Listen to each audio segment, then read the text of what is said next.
A short time after I got married, we did what many newlyweds do. We bought a house. Oh. After the honeymoon. I remember sitting down at the closing table, and we just started our careers, so we kept it modest, $150,000 home. At that time, the interest rates were like 10%, so we were financing using a 30-year mortgage, fixed rate at 10%. Okay. I remember looking at pages and pages of the amortization schedule. Finally, at the end, there's this number, $324,000. Hold on. Somebody get some white out. There's something wrong here. My house costs $150,000. What's this? No, Mr. Khan. That's the interest. The interest? All my other friends were buying homes. I guess this is the way it works. Okay, where do I sign? Looking back at that, I was insane. If I had kept that mortgage for 30 years at the 10%, I would have spent $474,000 on this house. What was I thinking? I think you can see here that credit is evil. A little bit later, we had kids. Talk about money. Kids actually cost money before they're born. Remember decorating the baby room? The time spent on what is the theme we're going to have? Are we going to have the moon theme or the fish theme? We figured it out, went down with our blueprints to babies are them, and we had our list and said, well, we need a dresser, and we need a crib, and a changing table, and one of those things that put the dirty diapers in. Well, did you ever notice in the section of the store for babies where their furniture is, there's a special office, a special desk? That's where the credit manager sits. So she got up and she helped us, tallied up our list and said, looks like it comes to $4,000. $4,000? I'm going to use this for 3 years and it's $4,000? Yes, but this is your firstborn. You know, and if you don't do this, obviously he'll grow up to be a delinquent. So, and you know what? We started a special today, and maybe some of you have heard of it. 90 days, same as Cash. See, so sounds like a great deal. I don't have to pay the first payment until Junior's a month old. Sign me up. Well, turns out 88% of people do not make that payment, and it turns into a rolling credit. So basically, what happened to us was, at the end of the term, we finally paid it off.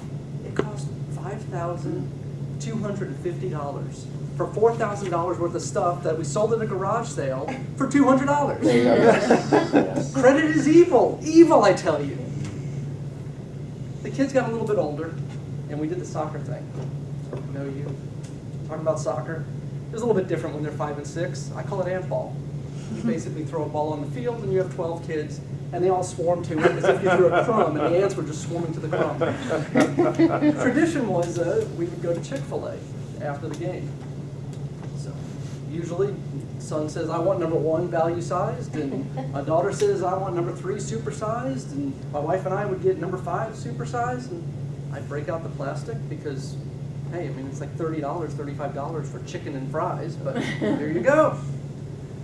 I did exactly what the marketers said I would do.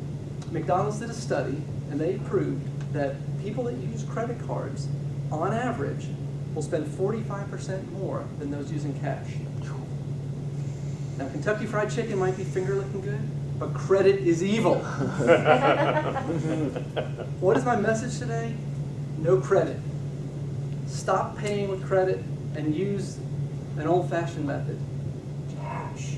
You can actually buy things with money. Now, to illustrate, I want you to do something with me. I'm going to give an example, but use your own numbers. Consider the debt, the expenses you have for debt. So I've got an example couple, Steve and Susie, and they pay $100 in credit card debt, $200 in student loans, $300 car payment, and a $1,400 mortgage. Okay, so this totals $2,000. What if they paid that off? They didn't have the debt. $2,000. How long would it take them to save for a $6,000 trip to Fiji? 3 months? Can you imagine that? Saving for 3 months? How do you get there? How can you do this? Well, the first thing is stop with the credit. Don't fall for the 90 days same as cash. Don't fall for the 12 months, 0% interest. The merchants, they know what they're doing with these specials. They know they'll fall into their trap. Don't let them have your money. The second thing is, create a budget. A zero-based budget. Whatever money in equals the money out. So you need sure you know where your money's going. You might have to cut out trips to Starbucks, but it's only temporary, so you can handle it. And the third is to pay off your debt. And how you can do this is something called a debt snowball. So it works like this. You basically figure out what your expenses are, and you take the smallest amount. So Steve and Susie were paying $100 in credit card debt. You do whatever you can. You sell things on eBay, whatever, but try to pay that down as quick as possible. You take that $100 and now pay that towards the second biggest debt. So now we're paying $300 instead of $200 to that student loan. And so on as the snowball gets bigger and bigger. Finally, at the end, you've paid off your debt. Now, think about how it would feel if you could just save for a few months and pay for an exotic trip, or a few more months and buy a car for cash. That would be incredible.